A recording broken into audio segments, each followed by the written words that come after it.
everybody, and welcome to the Adult Chair on rashpixel.fm. I'm Pete Wright, and I'm thrilled once again to be here to talk about love and relationships with Michelle Chalfant. Hi, Pete. Hi, Michelle. I'm ready for it's going to be a very, very good show today. Oh, I'm very excited about it. We're talking about soulmates today. If you have found yourself struggling in relationships, our guest today is going to help set that straight. Before we get started, head over to theadultchair.com to learn more about this show. You can subscribe for free by signing up to our mailing list or find us anywhere the finer podcasts are served with a quick search for The Adult Chair. You can join the conversation in our private Facebook group or find us on Twitter. And if you haven't already, please head over to michellechalfant.com to join our mailing list and make sure you receive our monthly Michelle's Magazine with exclusive articles and recipes and meditations and so much more delivered right to your inbox for free.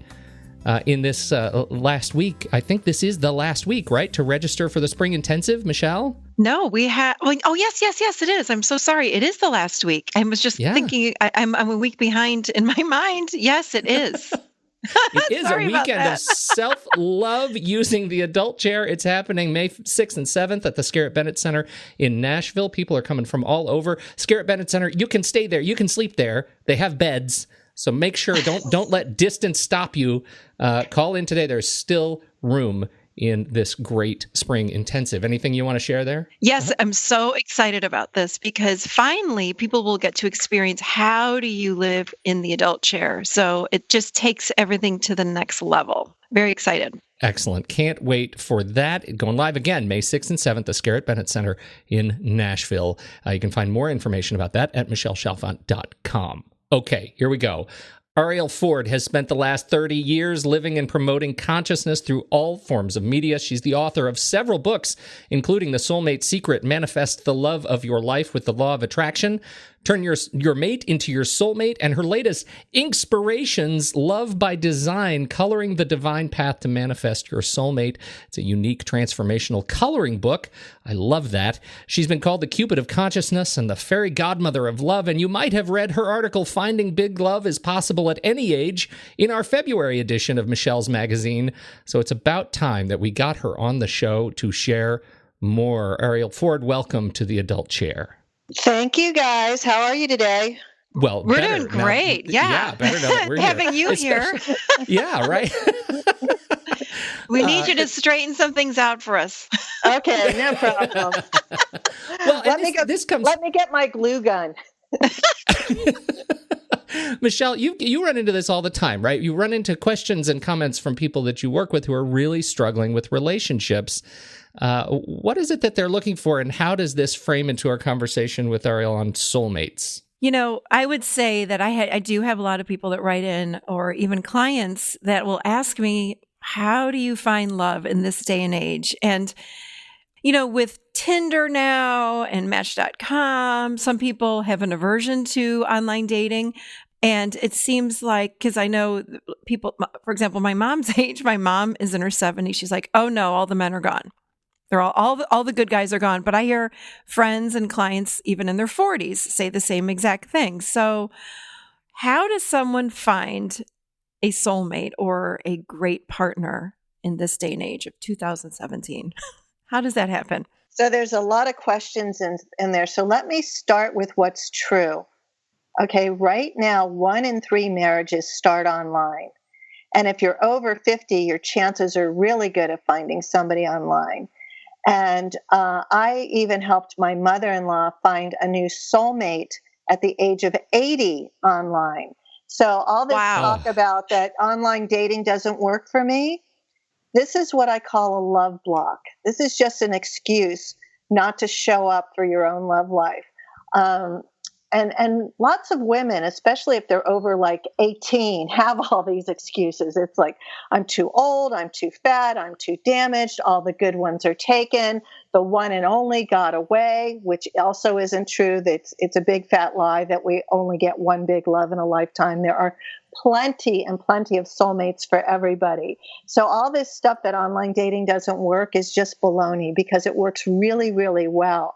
And I always say to people, it's like, let me ask you this question, Michelle. Did you ever go to a restaurant and have a bad meal? Yes. You did, right? Now, did you quit eating because you once had a bad meal? No. No. So I wish sometimes. Maybe I lose some weight, but no, definitely not. Yeah, so this is what happens with online dating. I can promise you that dating, whether it's online dating or a matchmaker or blind dates or hoping to trip over somebody at Starbucks, you are going to have lots of bad dates, no matter how you're dating. That's no reason to say, well, I'm never doing that again. Okay. That's just stupid. That makes sense. It's just totally stupid. So, I don't care what your experience has been online. Online dating is the fastest, easiest, most efficient way to find your next soulmate. I gotta ask though. There are different kinds of online dating, right? I mean, just as there's different kinds of, I guess, dating. Is there some avenue online that works better than another? Well, my experience has been that Match.com and eHarmony are the two sites that seem to work the best for all ages if your goal is to get married. The more serious people tend to be on Match and on eHarmony. If you're just looking to hook up and date, then some of those other apps like Tinder are good. Although I'm going to a wedding tonight. I'm leaving tonight to go to a wedding for a beautiful couple that met on Tinder 2 years ago. And they're just perfect for each other. Two multimillionaire entrepreneurs who are triathletes who are breathtakingly beautiful met on Tinder. So even that works. But here's the thing to know. If you say finding a soulmate is my number one priority, my biggest desire, then you have to show up and get visible. You actually have to go out and do some work. It's just like, if you need to find a job, you don't sit home on the couch saying, well, if it's meant to be for me to have a job, I will find one. It will just find me. A lot of people say that. I've heard people say, well, he'll find me or she'll just find me. I'm like, well, aren't you going to do anything to try and find that person? Yeah, exactly. Oh, yes, I want it to happen organically. Yeah, well, I would like to organically win the Powerball, but I know if I don't buy the ticket, I have no shot. So you got to get in the game. That's the number one thing. And if you have resistance to getting in the game, then you deserve to be alone. Okay, so we've got to get out there. We've got to get we've got to get busy. Online dating it's a kind of a stunning statistic. 1 in 3 marriages start online right now. That I think is likely to surprise people, particularly in this age group that we're talking about. People who may have brought with them some of the baggage of early online dating, of 10 years ago, say, that was not so promising. Do you find you have to change opinions there? No, not at all. The thing about online dating is that there are some creepy people out there, and there are people who lie about who they are, and that disappear on you, and that their pictures don't match what they look like. But, like anything, you can educate yourself on how to be smart for dating online. There's lots of experts, and you can take their little e-courses and learn how to write a good profile and select good pictures and how to sort through the different people that come through. I mean, one of the other things we need to understand is that something like 1 in 5 of every man out there is what is known as an avoidant type. Oh, talk more about that. So there's a thing I'm not a psychologist, but in psychology, there's a thing called attachment theory. So there are secure types, there are the insecure types, and then there are the avoidants. And the avoidants are basically incapable of really bonding and committing and showing up because their greatest value is freedom. So they need to feel like they're free to do whatever they want when they want. And they tend to attract the insecure types, the anxious types. So the anxious person's really needy, always wanting more time and energy from the avoidant, and the avoidant's always running away from the anxious type. And unfortunately, the anxious types and the avoidant types are like magnets. The fastest way to figure out if somebody's an avoidant type is they tend to cycle through relationships in about 90 to 120 days. They like the chase. They like being in love. They like finding somebody new. And then as soon as it gets real, they disappear. So if you come across a man of a particular age, let's say he's over 40, and he's never really had a serious long-term relationship, that should be a red flag. He may not be capable. And do not waste time.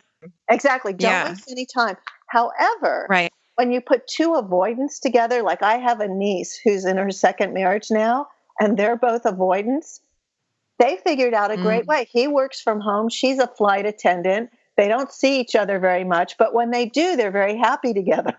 I have friends, of course, that are 40s, 50s, and they are online dating. And it's very interesting if we want to add in the law of attraction topic to this, because some friends have lovely dates. So they will find people that are very nice. It might not be a love connection, but it's like they have lovely people that are reaching out to them. They have these nice dates and everything's fine and life goes on. Other people are getting inappropriate photos texted to them, very inappropriate dates, asking to do inappropriate things right after dinner. And it's a repeated cycle. So I say to them, this is something inside of you that keeps attracting these kinds of people. So you talk a lot about law of attraction. What do you have to say about that? So that's not so much a law of attraction issue as it is somebody who needs to go to therapy. Okay, they've got a pattern that needs to have these kinds of issues. The law of attraction states we draw to us the people, places, and experiences that match our state of being. So if our state of being is I'm loved, I'm lovable, love easily finds me, I'm surrounded by love, that will be your experience most of the time. If your experience is I'm unlovable, I'm a loser, I'm unlucky when it comes to love, I always attract liars and cheaters and perverts, that too will be your experience. And if you haven't been able to heal your own pattern, and most of us can't, this is why God invented therapists and coaches to help us through to get over what I call love blocks. So yes, I can promise you if you're online dating, there will be times when you have bad experiences, but there are ways to avoid these. So the first thing is for women, you have to practice safety online. So you never use an email address that has your real name in it, okay? You have a special email address that's just for online dating. You don't use your real phone for texting. You either have a special phone or you do this thing. There's a thing called Google Phone where you can give out one particular number, but it comes to your real phone, but they don't ever have your real phone number. And then the other thing is once you start to communicate online, you don't waste a lot of time doing it. You don't spend hours texting somebody you don't know. Texting is a killer when you're with a stranger because they could be the greatest texter in the world and you meet them in person and there's no chemistry. So what you want to do is get a couple of emails going back and forth, really short ones. If they're interesting enough, set up a 10 or 15-minute phone call. If that goes well, do a second phone call. And if the second phone call goes well, then set up a 20-minute coffee date. Now, here's the thing to remember. If you walk into the coffee date place and you see them sitting there and they don't look anything like their picture, do not sit down, okay? Do not sit down. You can either turn around and leave, you can blow them off, or you can just say, hey, you know what? You don't look anything like the pictures on your site, so I'm just going to leave. You don't have to waste any moment of your life with somebody who's deceptive. And this is where women go wrong all the time. Oh, well, I didn't want to hurt his feelings. Okay, you want to waste you want to waste time with your life and then have an awkward departure anyway? It's going to be awkward. They lied to you. All right? They said they were 32 and look like Brad Pitt, and now they're 55 and they look like Steve Bannon. Okay. Run as fast as you can. It seems like there's this other angle, which is maybe you're already with someone and you're ready to take it to the next step, right? How do you turn your mate into a soulmate? Or what is the work you have to do to manufacture soulmate out of mate? So I wrote a book called Turn Your Mate into Your Soulmate, which is really targeted to people who have been with somebody long term. They once thought this person was their soulmate. Now, after years or decades of disappointment and frustration and upset, they're starting to wonder. And that's when you can turn them back into your soulmate. So what happens is, when we fall in love, we're in a chemical cocktail of adrenaline and dopamine and oxytocin. We're in what I like to call the socially acceptable form of insanity. this in love thing. It's nature's trick to get us to mate up and procreate. But then, it's also known as the honeymoon phase. After 6 to 18 months, it disappears. And then we're left with a real person. And this real person is not perfect. And stuff comes up. And what most people don't seem to understand about all relationships, even soulmate relationships, is that every couple has many, many, many irreconcilable differences. And this is normal. So for instance, usually within a couple, you have a spender and a saver. You want somebody who doesn't want a lot of sex. The other person wants a lot of sex. One person is, the on-time person. The other's the late person. There's lots and lots of ways that you have differences that you're never, ever going to agree on. And people don't understand that that's normal. We keep trying to change the other person, and we can't change them. But what we can do is come up with creative solutions to understand that these differences are normal and they're part of the sacred path of a soulmate marriage to actually become a more tolerant person. So my solution for that is something that I call wabi-sabi love. And wabi-sabi is an ancient Japanese aesthetic that seeks to find beauty and perfection in imperfection. So we start to look at ourselves and our mate, knowing that they have these weird behaviors or quirky things, or they do stuff we don't like, and try to make up a new story about it. So I'll give you a quick example of this. I was teaching a workshop one day with this woman who stood up and said, well, I have a problem even wabi-sabi can't cure. And I said, well, what is it? And she said, I've been married to Garth for 16 years. And she said, he's a total slob. He's a chaotic, messy person. And I'm a perfectionist. I'm a neatnik. I like everything in its place. And she said, the only thing that's kept us together is that he works out of state 2 weeks of every month. So when he's gone, the house is mine and it's clean and it's pristine. But within hours of him coming home, the place is a wreck and it's crazy. And I don't know if I can take it anymore. So I said to her, well, Stephanie, do you have a dog? She said, yes. I said, does your dog shed? She said, yes. I said, well, what do you do when the dog sheds? She said, I vacuum up after him. And I said, well, Stephanie, do you love your dog? And she got really quiet and she was like, oh my God, Garth sheds.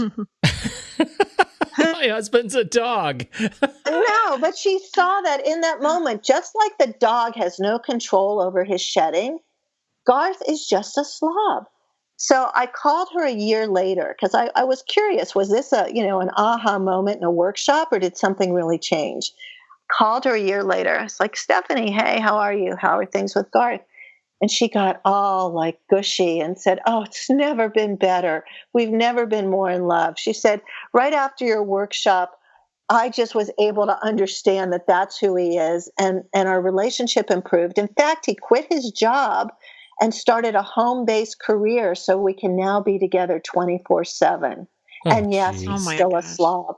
So what changed? Garth did not change. What changed was Stephanie's story about his behavior, because she was able, one of the things I ask people when they have a complaint about their spouse is what he or she is doing a good enough reason not to love them? Okay, let's talk about love blocks. Michelle, you want to talk about love blocks? Yeah, I want to know, what is this? How can coloring help love blocks? Well, actually, the coloring doesn't help the love blocks. What the coloring does is help you manifest a soulmate. Like I said, if you have serious love blocks, you might need therapy, or you just have to be willing to get over them. So the love blocks are the thoughts or the beliefs that you have that you're too old, too fat, too damaged, or whatever it is in the way. Like I had one woman argue statistics with me one day. She was 68 and she was quoting that there were so many more women in her age group than men, and that all men wanted younger women. Therefore, it was impossible for her to find a man. And I said, no, it's not impossible, because there are 7.3 billion people alive on the planet. Half of them are single. You only need one. So it's not impossible. The only thing getting in your way is the belief. And the belief is coming out of fear that you won't find anybody. So that's where love blocks are. But in terms of coloring, when you're practicing the law of attraction, you want to put your attention and intentions out into the universe. So you can color to make your future of romance. The coloring becomes a visual representation. So my coloring book is called Inkspirations Love by Design. And on the left-hand side of the page are the instructions on how to use law of attraction. And on the right-hand page are the illustrations. So not only can you make this visual representation of your love life, you also do something really cool with your brain. So women are stressed out. Okay, we're all in agreement, right? We're stressed out. We've got kid issues, parent issues, money issues, job issues, our body issues. Women are just stressed out all the time. And when they get stressed out, they deplete the levels of oxytocin in their brain. And oxytocin is the love bonding hormone. So when you don't have enough of it, you get nasty, bitchy, screamy, moaning, complaining, and things just don't go well. Well, coloring actually rebuilds oxytocin. So when you're coloring for love, you're not only de-stressing yourself and building your oxytocin levels, you're able to use the coloring to call in a soulmate. Wow, I had no idea that coloring would increase oxytocin. Yeah, oxytocin, absolutely. Now, this doesn't work for men. Men don't need more oxytocin. When men are stressed out, they deplete their testosterone, and they need to rebuild testosterone. And the fastest way to do this, Pete, I hope you're listening, is go chop wood. Yes. Chopping wood. Sure, Chopping wood. Chopping wood. But the other things that work are watching sports, playing sports, hanging out with your buddies, working out. All of those rebuild testosterone. So for your listeners that are married, if your husband is stressed out and he comes home from work stressed out, do not ask him how he's feeling. That's actually the worst thing you could do. What you should do is hand him his favorite alcoholic beverage with the remote, put him in his Barker Lounger, and tell him to go watch ESPN for an hour. That will help him de-stress. Wow. I'm actually very interesting. It's fascinating. I'm with you on the alcoholic beverage, but man, I wish I liked sports. And I was just going to say, Pete would not want to watch. Like sports, watch Born Identity or some other. No, I'm all in on that. Fast and Furious. Yeah, something like that. Now you're speaking my language. That's perfect. Okay. I have one more question, and I want to talk about this question because you teased us in the beginning and said we were going to get all explicit. When you have a marriage that is, that's 10 years old and going, you get into a routine, right? I mean, I cannot believe I'm saying this out loud. I'm going on 17 years this year, and you're 18. See, I can't even remember how long I've been married. 18 years this year, and we've got it pretty good, but we still fight the routines, right? You wake up at the same time every morning, you get the kids ready to go, they're going off to school, you do your thing, you pick them up. What advice do you have for those of us in that situation that, have moved out of that dopamine infused cocktail of hormones and into the practical routines of living? So all of the experts are in agreement that in order to keep things hot in your relationship, you've got to add novelty, especially to your sex life. You need to start flirting with each other again. You need to add some danger and excitement into the relationship. So one of the things you can start doing right away is sexting. Sexting has kind of gotten a bad name because people are doing it publicly and it's, causing all kinds of trouble. But if it's just you and your partner sexting in the middle of the day to tell them you're thinking about getting naked with them later, that's going to add some novelty. Or you can text them stuff like, hey, honey, I just had the dirtiest thought ever about you. It's actually too dirty to text, but I'll tell you later. Or you could text them, baby, I can't wait to see you later. I've got a massive surprise for you. Or guess what color panties I'm going to wear tonight? Use your imagination, So you could start sexting, start flirting, have sex someplace other than your bed. Try the laundry room. Go to the back seat of the car. If the kids aren't home, the dining room table. If they've got a tent in the backyard, try that. But we all need novelty. Now, we were talking about the depletion of the brain chemistry that has us fall in love and has us be sex maniacs in the beginning. There is a way to re-trigger those feelings. And what it requires is that the two of you do an activity together that both has you thinking you might die, right? So it could be skydiving, bungee jumping, whitewater river rafting, roller coasters, scary movies. But when you do something like that together, where you have a shared adrenaline rush, that releases adrenaline and dopamine and all the chemical cocktails. So I would plan a date where you go do something really scary together and then book a hotel room for the ride home.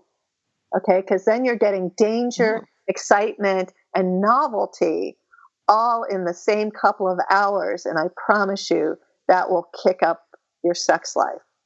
I can't talk because I'm so busy furiously writing notes. Make hotel on the way. Yeah. Brilliant. Yeah, so that's definitely one way to do it. It's all about the novelty. Just because there's certain routines we can't break. We do have to get up the same time every day. You do have to feed the kids. You do have to walk the dog. But where can you change things up and do the unexpected and have a little fun and be playful and flirtatious? Okay, and one more thing I want to add. Since the advent of Facebook is now being cited in 20% of all divorce cases. So there's no such thing as safe flirting with your ex or your high school girlfriend online. If you're married and you're in a committed monogamous relationship, you need to know that extends not just to the people you interact with physically, but who you're playing with on the internet. Okay, it's not just a harmless little thing. It's what's known as an emotional affair. So don't do it. It's one of those things. Like I feel like as a man of a certain age, I'm in this place where it feels like more than a few of my long dear friends are struggling with exactly this issue, and it seems like the two are related, right? It's almost as if they've given up on the idea of trying to liven up their marriage, that they feel like their spouse wouldn't be interested in it anymore. They feel so sort of dejected and have lost hope that they don't even try anymore because they've taken sort of the easy way out, and it's really disappointing to see just how easy that is. Right. And whatever they're doing online isn't the answer. The truth is they're probably hoping something's going to change, or they're doing what I call smoking the opium pipe. Well, I hope it changes. Right. So true. But have they actually gone to couples therapy or taken a workshop or planned a weekend getaway and spoken to each other honestly and say, you know what, here's what I really love about you. Here's what I fell in love about you. Here's over the last 17 years what I love and admire and respect about you. And here's where I am today. I kind of feel like we're disconnected, like we're just kind of roommates, and I don't want to just be roommates anymore. Could we talk about things that we could do together to get things more fun again? And you don't have to do it in an accusatory way, just like, oh, well, you work all the time, this is all your fault. That is never going to get you anywhere. But the thing to understand is that everybody knows that 50% of first marriages end in divorce. What they don't know is that 64% of second marriages and 73% of third marriages end in divorce. So if you're thinking, game over, the grass is greener somewhere else, chances are you're going to end up being divorced again, unless you really learn how to do relationship. And you might as well learn with the one you're with, because people grow and change. You can't expect things to be the same in year 3 of your marriage as they now are in year 30. And we aren't born with the innate skills how to do it. So it requires a little effort. So just like we would take our car in for a 50,000-mile checkup, sometimes we have to take our relationship in for a 50,000-mile tune-up. I think that we take better care of our cars than ourselves and our relationships. We have to check in. This is such great stuff, Arielle. Before we wrap it up here, I've got links in the show notes for everything that I could find that I want to share with the world about your work. But I want to make sure you are able to share what is most important to you with our audience, and I'll make sure to update the notes accordingly. What would you like people to know about right now that you're working on? Well, I have an online course, 7 weeks to manifest the love of your life, and that is at soulmatepassion.com, soulmatepassion.com. And if you get onto my newsletter, which just go to soulmatesecret.com to get onto my newsletter, I'll be announcing in June a very big free 10-day series that I'm doing called The Art of Love, which is for single women who want to manifest a conscious man. So go to soulmatesecret.com to get onto my newsletter. And I'm also on Facebook, facebook.com/soulmatesecret. So I'm easy to find. And, I love talking about love and relationships. So that's my story. That's wonderful. A great story to share. Thank you so much, Arielle, for your time today. This has been great. Yes, thanks so much. Thank you. Thank you, Michelle, as ever, for your time and bringing this conversation to the fore. I hope it gives people lots of things to talk about on the private Facebook group. That has been a great source of conversation around relationships and love in itself. So here's more fuel for the fire. On behalf of Arielle Ford and Michelle Chalfant, I'm Pete Wright. We will catch you next time right here, sitting right here in the adult chair.